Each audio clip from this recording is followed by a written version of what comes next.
What does a homeless-looking vagabond want here? They threw a 70-year-old man onto the floor of his own bank. And then they laughed. But they had no idea who this man was. The morning came in slow and golden over downtown Chicago. The kind of morning that made the city look clean even when it wasn't. Street vendors were just lifting their metal shutters. A delivery truck idled at the corner. Two pigeons fought over a pretzel near the curb. And walking through all of it was an old man named Walter. He moved carefully. Not because he was weak, because he had learned a long time ago that rushing never got you anywhere worth going. He wore a plain gray sweatshirt, a pair of faded dark jeans, and clean white sneakers that had seen better days. No watch, no briefcase, just a folded piece of paper tucked into his breast pocket. He stopped in front of a building that took up half the block. Pinnacle National Bank. 12 floors of glass and steel. A revolving door that spun like it owned you.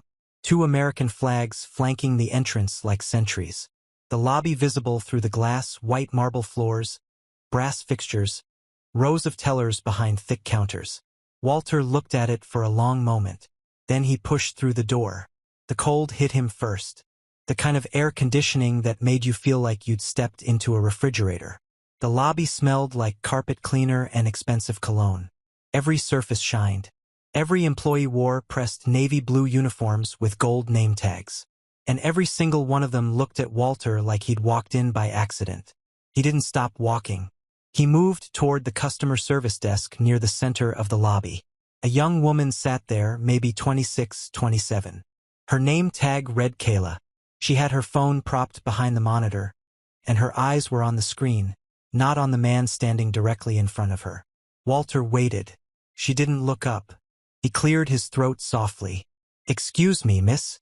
Kayla looked up slowly, the way someone does when they've already decided the interruption isn't worth their full attention.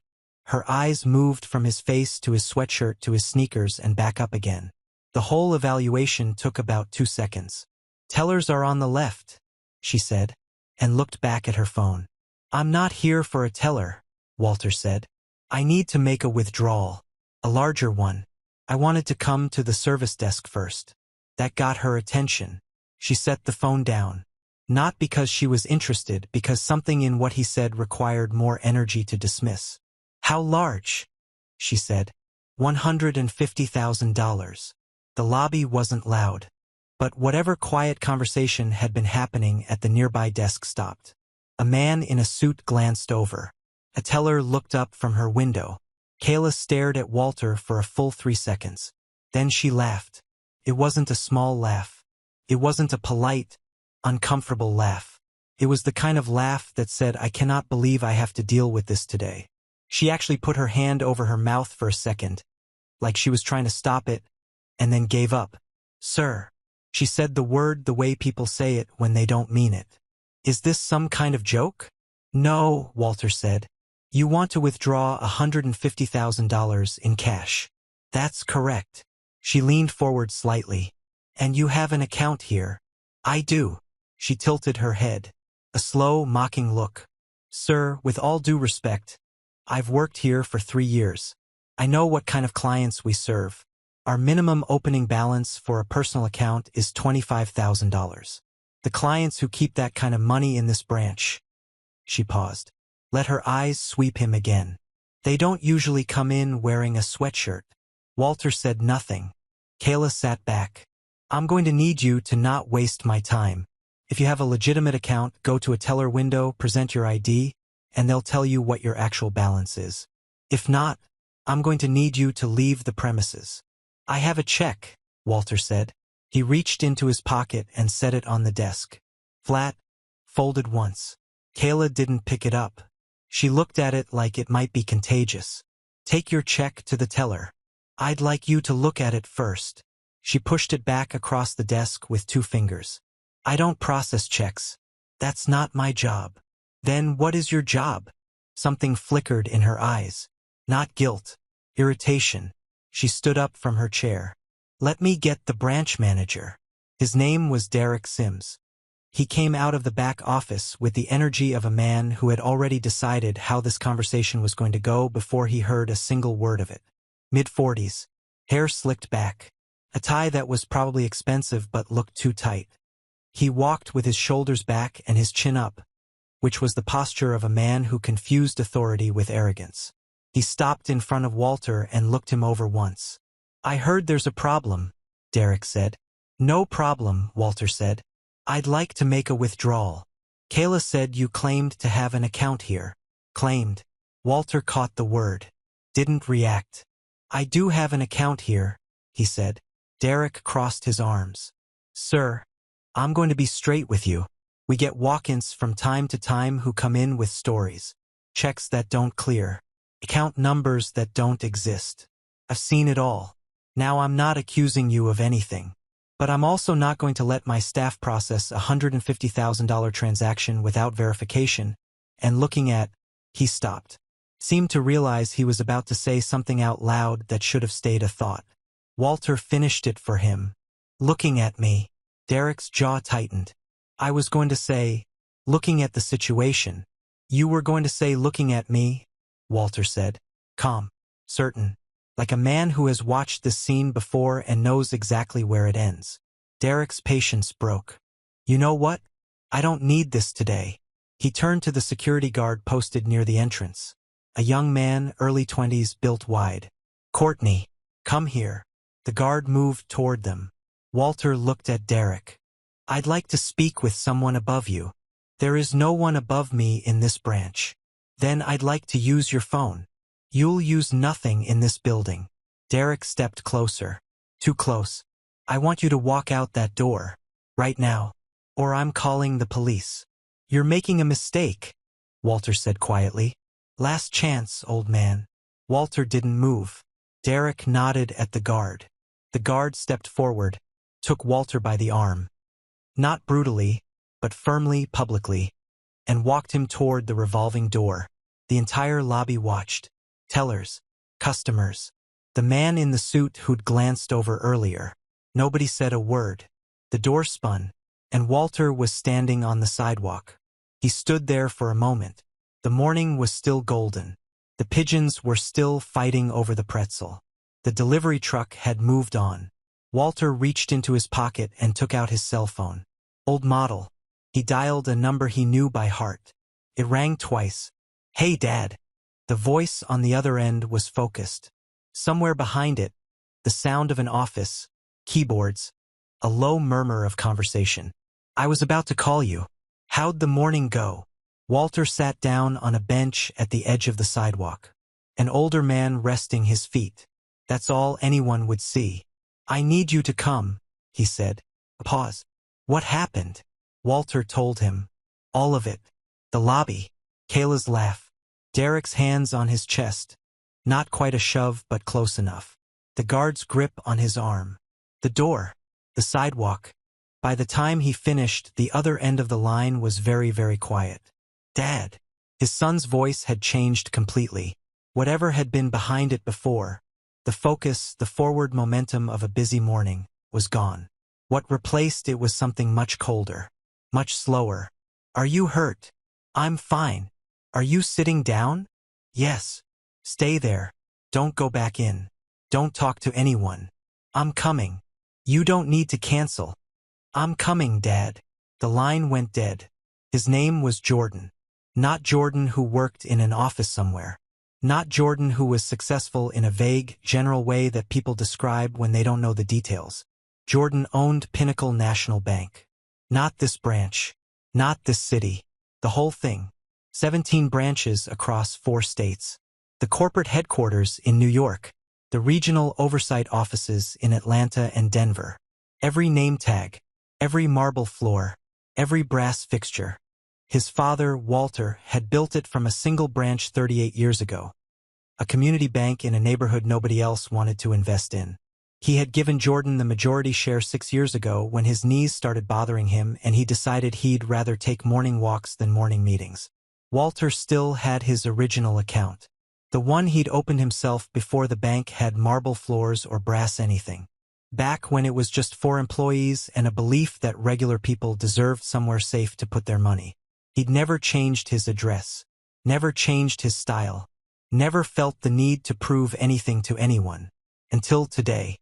Jordan arrived at the bank 2 hours later. He had taken a commercial flight, not a charter, not a car service. He wore dark jeans, a plain black hoodie, and running shoes. He'd left his office in New York in 15 minutes flat and gotten to O'Hare in 3 hours. He found his father on the bench where he'd been sitting. Walter stood when he saw him. Jordan hugged him without speaking, held on for a second longer than you might expect. Then he stepped back and looked at his father's face. There was no visible injury, but there was something in the old man's eyes that Jordan recognized. Not sadness exactly. The specific exhaustion of being made to feel like nothing by people who had no right to make you feel like anything. "Ready," Jordan said. Walter nodded. "You sure you want to do this?" "I've never been more sure of anything. They're going to be embarrassed. That's the plan." Walter almost smiled. "Same clothes." "Same clothes," Jordan confirmed. They walked toward the revolving door together. Father and son. Gray sweatshirt and black hoodie. Worn sneakers and running shoes. Kayla saw them the moment they came through the door. Her face went through 3 different expressions in about 1 second.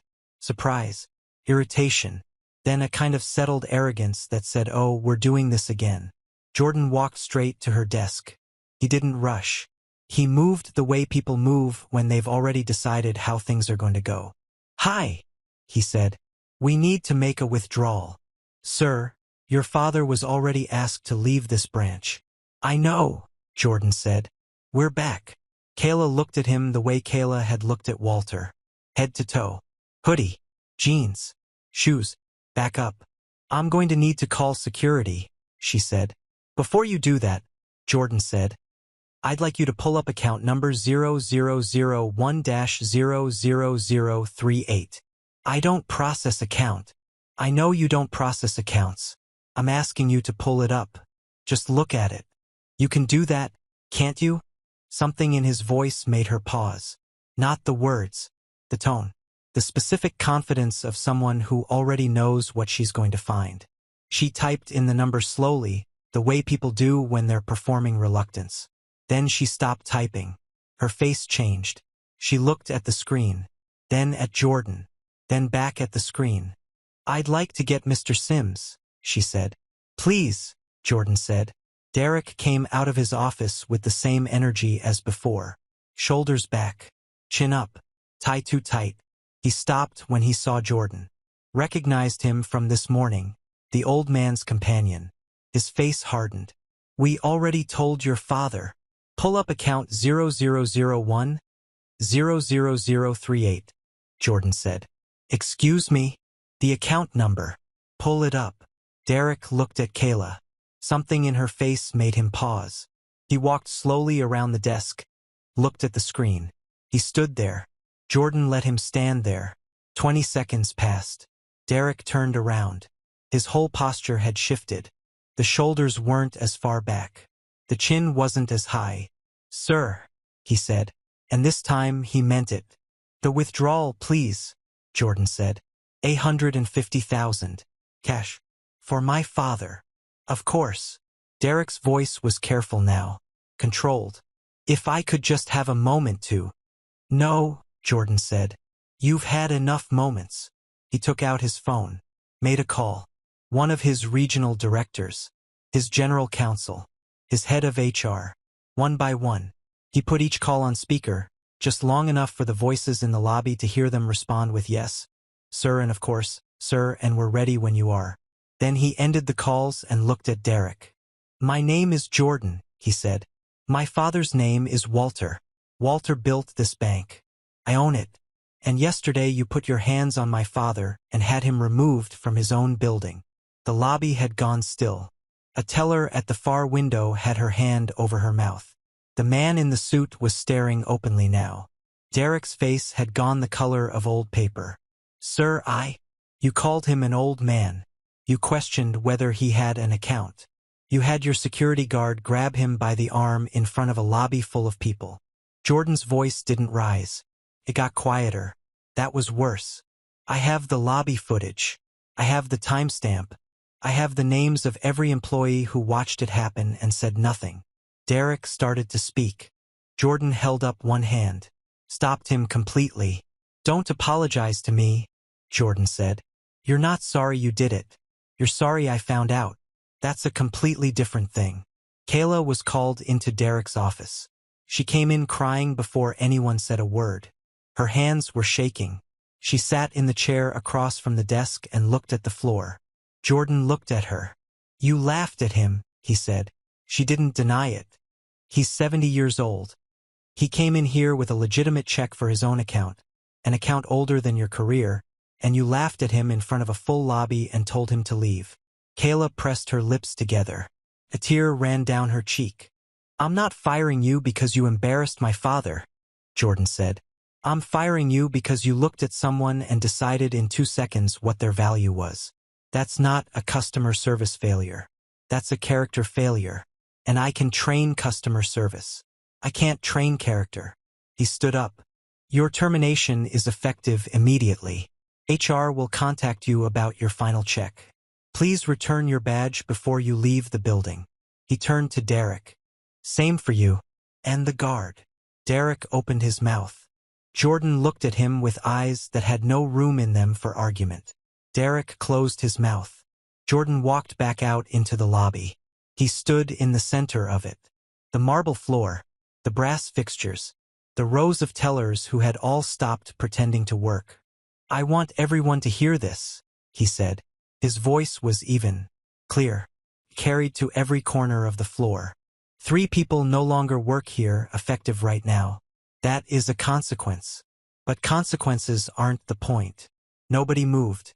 The point is this. Every single person who walks through that door deserves to be treated like a human being. Not based on what they're wearing. Not based on what you assume about them before they speak. Not based on your guess about how much money they have. Every person. Every time. No exceptions. He paused. If that's not something you can do, this is your moment to make a different choice. He let it sit. No one moved. He went back to his father. Walter was standing near the wall, a little apart from everything, watching. He had watched the whole thing the way he watched most things. Carefully, quietly, without giving away too much. Jordan stood next to him. They didn't say anything for a moment. Then Walter said, You didn't have to fly out here for this. Yes, I did. I would have figured something out. I know you would have. Another pause. You're too much like your mother, Walter said. She never let anything go either. Good, Jordan said. Walter looked out at the lobby. The tellers were back at their windows. The man in the suit had left. The marble floors were still shining. Everything looked the same. But it wasn't. Walter reached into his pocket and pulled out the folded check. He held it up. You still want to get this processed? Jordan said. That's why I came, Walter said. They walked to the teller window together. The young woman behind the glass, she couldn't have been more than 22, looked at them both.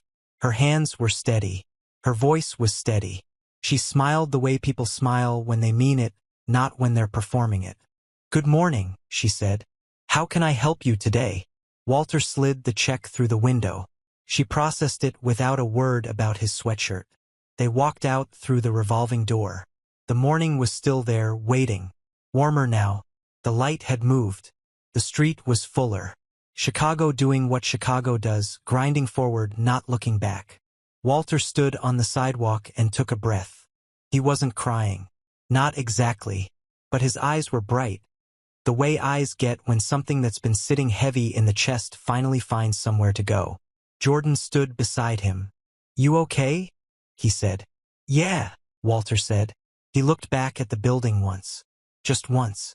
You know what your grandfather used to say? Which part? He used to say, son, money tells you what a man has. Behavior tells you what a man is. Walter looked at his son. I always thought he was talking about other people when he said that. Jordan waited. He was talking about us, Walter said. About who we choose to be when nobody's checking. He put his hand on his son's shoulder. They walked down the block. An old man in a gray sweatshirt and a younger man in a black hoodie, moving through the crowd like anyone else. Nobody looked twice. That was exactly the point. The account number 0001-00038 was the first account ever opened at Pinnacle National Bank.